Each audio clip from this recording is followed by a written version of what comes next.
9 months, Nintendo will finally launch their new gaming platform codename NX. But between now and then, they will give us everything we need to know about the system, including the official name, look, price point, and most importantly, launch titles. The Legend of Zelda Breath of the Wild will be released for the NX along with the Wii U version, and even though no solid date has been confirmed, we can safely assume that it will be a launch title for the NX, which has recently been reconfirmed for a March 2017 release. This begs the question, how different will Breath of the Wild be on NX? How much better will it look? Will there be exclusive features? Or will it just be a simple port with little to no changes? All that and more on this special episode of Nintendo NX and Breath of the Wild news.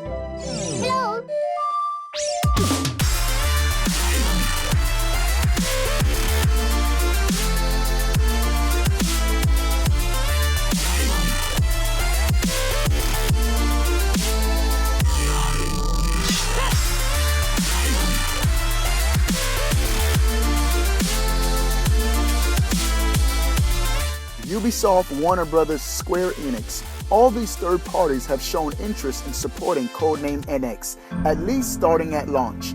Although third-party support is essential for the system to succeed, launching with a first-party game, such as Zelda Breath of the Wild, will prove to be beneficial to Nintendo. However, there was no NX reveal at E3 2016, and only the Wii U version of Breath of the Wild was playable on the show floor. This isn't to say we didn't get any hints as to what the NX version will hold. In a recent interview with Nintendo of America President and COO Reggie Fils-Aimé, he had this to say about the NX. You know, for us, it's not about specs, it's not about teraflops, it's not about the horsepower of a particular system. For us, it's about the content. Nintendo is a content-focused company. We create entertainment that makes people smile. So for us, we're focused on bringing our best entertainment to both the Wii U as well as the NX in the future.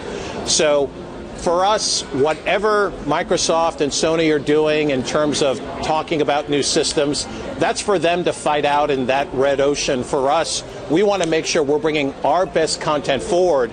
And right now, the reaction to Zelda has been more than we could have ever imagined. Now, before you go along and comment that Nintendo is done for, keep in mind that this statement does not mean the NX will be an underpowered system, especially with the cartridge rumor resurfacing.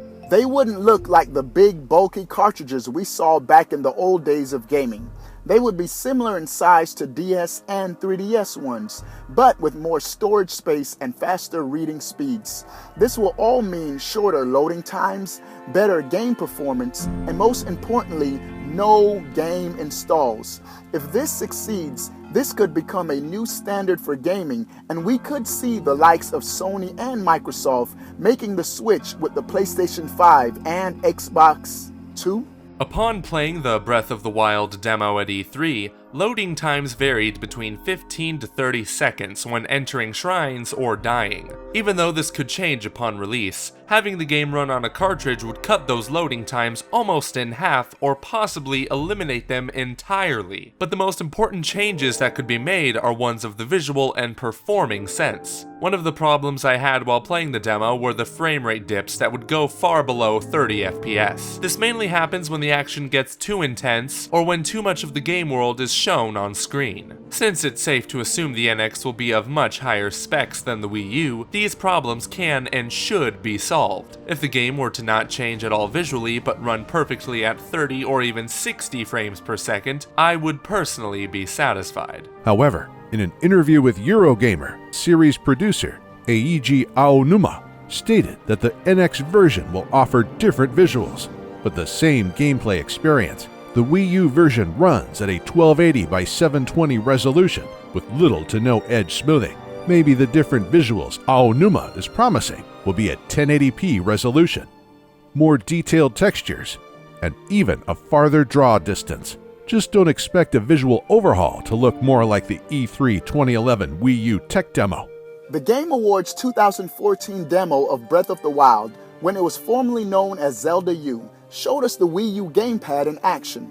We saw the screen show us the map in its entirety, along with the gyroscope aiming controls. But the E3 2016 demo showed us none of that. Matter of fact, the only usage the gamepad provided was the gyroscope aiming. A control guide was displayed on the screen, and the map had to be accessed by pressing the select button to open your Sheikah slate. What's even more intriguing is that all the gamepad screen elements foreshadowed by the E3 2011 tech demo, Wind Waker HD, and Twilight Princess HD were not present in the Breath of the Wild demo. It's as if they completely scrapped the touchscreen-based inventory idea altogether in favor of a more traditional inventory system that doubles as a pause screen. This could mean that the NX controller will not have a touchscreen and will go back to a traditional design. One of the runes that can be acquired in Breath of the Wild is Magnesis, which allows players to lift up objects to solve puzzles, kill enemies, and make a catapult. But doesn't that magnet look familiar? One of the controllers patented by Nintendo looks like a magnet or a horseshoe, similar in shape to the Magnesis rune. Could it be that this will be the NX controller, or an accessory for the NX that can be optional to use with Breath of the Wild? In order for Breath of the Wild to have success on Nintendo's next game console, it must first take full advantage of the system's capabilities. The Wii U version is good, but lacking in certain aspects such as frame rate, draw distance, and loading times. Running the game on higher specs and even cartridges will significantly increase performance and visual fidelity. This would also mean no lengthy game installs and shorter loading times. The question still remains as to what kind of controller the NX will have. The Magnesis logo coinciding with the patent may just be a coincidence, but it may give us a hint as to what Nintendo is going for with the NX. What we do know is that even the Wii U version is emphasizing less on the gamepad features than we were expecting. No touch-based inventory, no on-screen map so far, only gyroscope controls. This has got to mean that Nintendo shifted focus heavily on the NX version rather than the Wii U version, and it reflects in the game's controls, or lack thereof. These questions may be answered once the NX has been officially revealed. All rumors are pointing towards a September reveal. When it finally happens, expect to hear from us in another episode of Nintendo NX News. Thank you so much for watching. If you liked what you saw, then please like, share, and favorite this video. And if you want to support me, the Voice Overlord, this series, and want to see more Nintendo NX News, then subscribe to Commonwealth Realm and follow him on Twitter. We hope you all have a fabulous day. This is Jason Dameron, the Voice Overlord, signing out for CR.